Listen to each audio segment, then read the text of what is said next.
not to shameful plug here, most of my guys that bought from us last year, I think there's probably 2 or 3 guys that made $100,000 buying Pokemon from us last year, because they were getting it, just in the difference of what it was worth when they bought it to what it's worth now, and now they're selling it.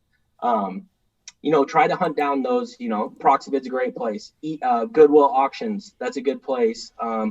Searching eBay new listings at night, that's a good place. eBay auctions ending at bad times, early in the morning, middle of the night. Those are all good places. Heritage overwhelmingly always has good deals for sealed product. I think they have an auction coming up in 2 weeks. I've noticed they sell for 25, 30% less than market value on Heritage for whatever reason. I don't know if that'll continue because the Pokemon boom's so high. Hunt for new places to buy, your local card shop. Ask about their bulk boxes that they have hidden away that might have those first edition cards from a long time ago. Just start with a head start and you'll do fine. If you go out there and there's no investor in the world that'll tell you to go buy stuff at retail price and expect to be making money after 1 month. If you're looking long term and you have the resources to hold on to something for 20 years, 10 years, 5 years, go ahead and buy it at retail price. But if you're looking to potentially need to move it for some kind of bill or resource, start with the head start. Big thing. Mm-hmm. So then, man, that's really good advice. So you guys are saying buy first editions, which I totally agree with.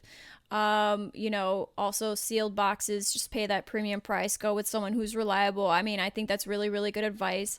What advice would you give for someone that is trying to buy raw cards, or do you suggest it? Buying raw cards versus PSA, or just graded in general? I'm a big fan of, we buy raw cards. I mean, to be honest, we buy raw cards so we grade them.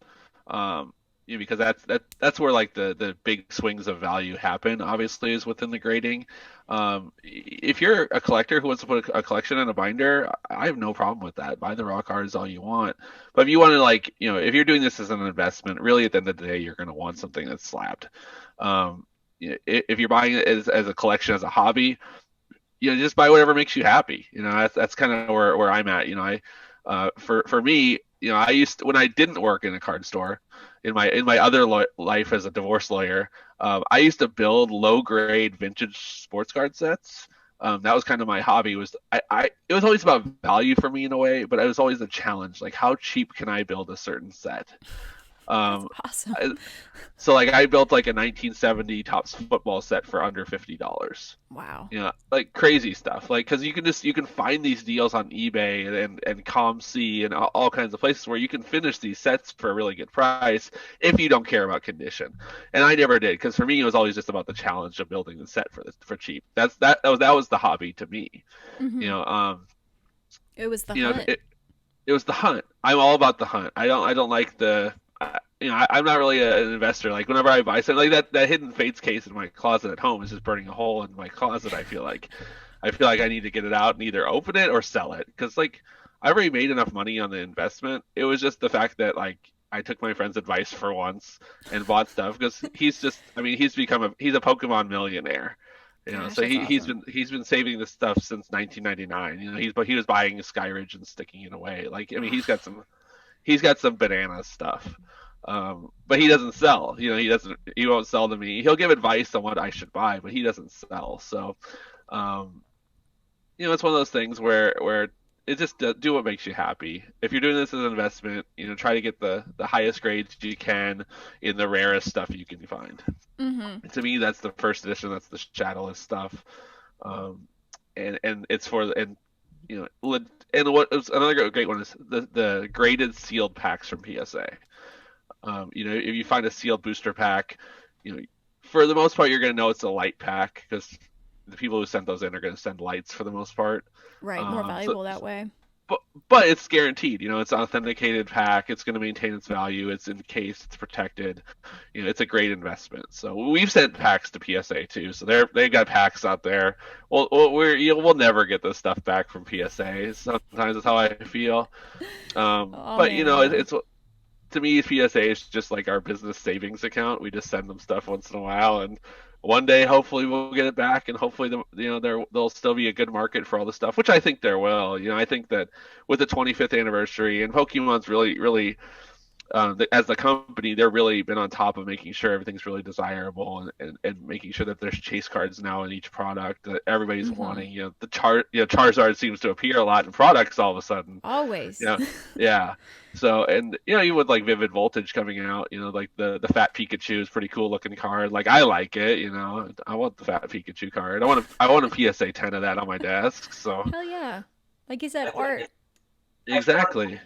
For raw stuff, just to touch back on that, we use TCG Player and just simply look at, if I can buy, if a near mint copy as a PSA 8 is maybe $1,000 and I can buy 4 of the same thing near mint on TCG Player, I'm going to do that all day long because I'm patient and willing to wait for the grades to come back.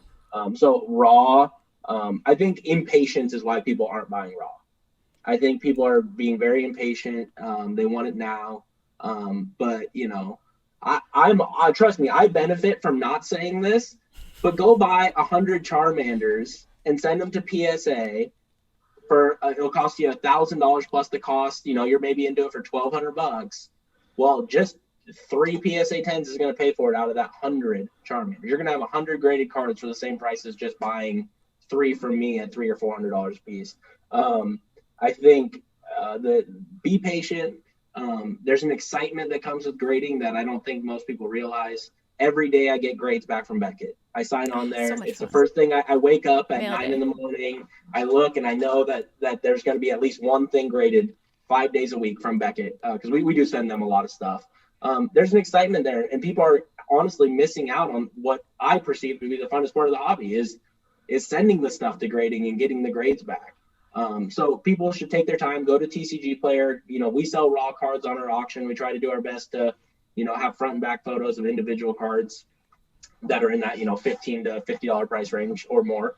Buy raw cards, send them off to grade. It doesn't need to be a high grade card to make money grading it.